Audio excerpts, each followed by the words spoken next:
This is a replacement unit for your Zenith Cobra Matic, be it a console, big wooden console, or a standalone record player. These were found from the late 40s into the just after the mid 50s. And this one's in pretty good shape. The felt on the platter is a little worn, a little thin, and there's a few age spots in the gold tone metal trim. But plastic is nice, no chips or cracks, and it works real nice after I've gone through the full service of it. And all these moving parts were cleaned and re-lubricated. Got a good plastic gear on the oscillating arm here. The platter bearing was cleaned and repacked.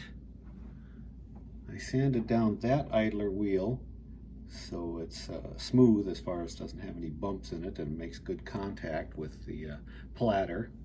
And the other idler wheel, which I did send in and have new rubber put on that wheel.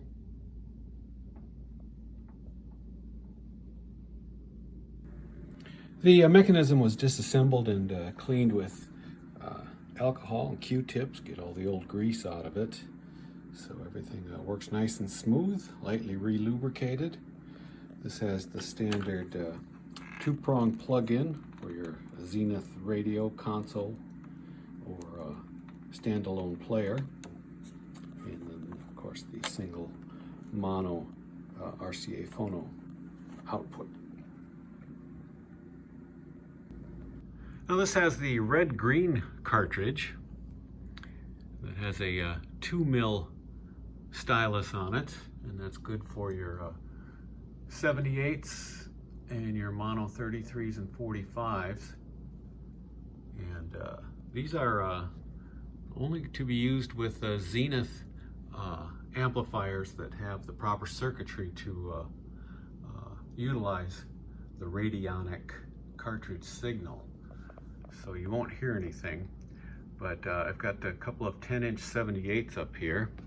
You just need to make sure that you have the size set at 10. Adjust your speed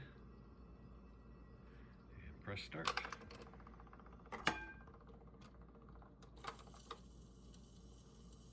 You might be able to hear a little bit of the vibration from the needle.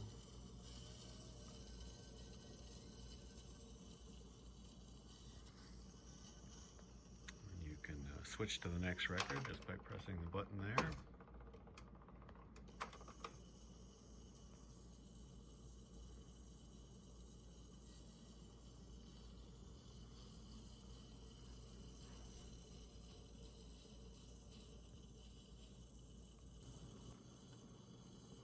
And then when it reaches the run-out grooves, it'll go faster, causing it to the solenoid to be tripped.